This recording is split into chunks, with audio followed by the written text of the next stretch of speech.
कोट्यवधी श्रमिक असणाऱ्या भारत देशात संघटित असंघटित उद्योगधंद्यात काम करणाऱ्या कामगार कर्मचाऱ्यांना कामगार कायद्याचे लाभ व त्यांचे न्यायिक अधिकार मिळवून देण्यासाठी 30 मे 1970 साली सेंटर ऑफ इंडियन ट्रेड युनियन्सची स्थापना करण्यात आली. या सीटूच्या माध्यमातून अनेक कामगारांना त्यांचे न्याय व अधिकार मिळवून देण्यासाठी संघर्षाचे विविध साधने आणि माध्यमे वापरून वर्ष संघर्ष उभा करण्यात आला. या वर्ग संघर्षाच्या जोरावर श्रमिकांना व कामगार कर्मचाऱ्यांना न्याय मिळवून देण्याचे काम अविरतपणे चालू आहे. परंतु या देशातील सत्ताधारी ज्या श्रमिकांनी रक्त सांडून कामगार कायदे मिळवले ते पायदळी तुडवून त्यांना बेघर करून देशोधडीला लावत आहेत.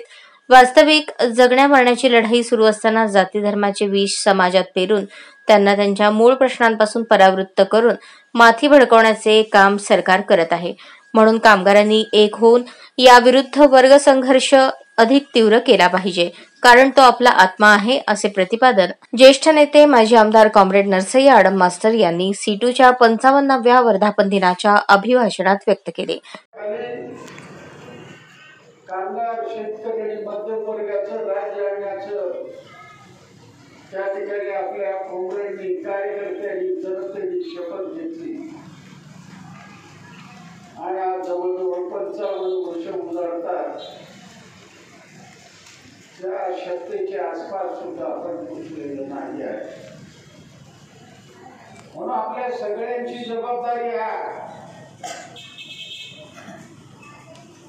परवाची लोकसभेची निवडणूक झाली. मी सर्व कार्यकर्त्यांचं अभिनंदन करतो. एक रुपया सुद्धा न मागता शहरातल्या कार्यकर्त्यांनी काम केलं. क्रांतिकारकपणा त्यांनी आपल्या पुढे दाखवून दिलं. इतकंच नाही, अनेक काँग्रेसवाले माझ्याकडे आले, लाखो रुपये घेऊन आले. त्याला मी सांगितलं, लाल झेंड्याला विकत घेणारा माणूस अजून जन्माला आलेला नाही. कोणाचाही 1 रुपया न घेता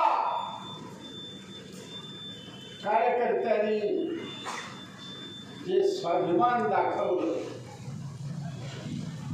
लाल झेंड्याला तुम्ही खरी सलामी दिली या लोकसभेच्या निवडणुकीमध्ये. आता आपल्या पुढे दुसरं आव्हान येणार आहे. मी परवा मुंबईला गेलो. काही IAS अधिकाऱ्यांनी मला सांगितलं 22 ते 26 ऑक्टोबरच्या दरम्यान महाराष्ट्राची विधानसभेची निवडणूक होण्याची शक्यता आहे. आपल्याला इंडिया आघाडी जागा सोडेल या भ्रमावर राहू नका. आतापासून त्यांचे कट चालू आहे. आपल्या ताकदीवर तुम्हाला विधानसभेमध्ये आपल्या माणसाला पाठवावं लागणार आणि विधानसभेमध्ये सीटूचा झेंडा सोलापुरात फडकल्याशिवाय राहणार नाही.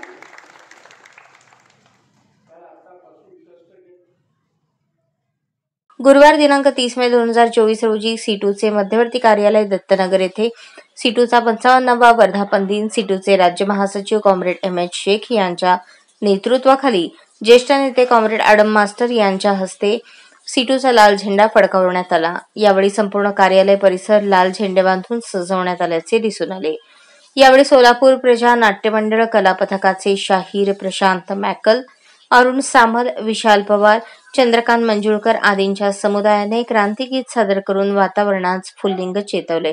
यावेळी नसीमा शेख, रंगप्पा मरेड्डी, शिवंताबाई देशमुख, सुनंदा बल्ला, युसुफ शेख, सिद्धप्पा कलशेट्टी, शंकर म्हेत्रे, विल्यम ससाणे आदींसह सीटूचे सर्व कार्यकर्ते उपस्थित होते. कार्यक्रमाचे सूत्रसंचालन आभार प्रदर्शन ॲडव्होकेट अनिल वासम यांनी केले.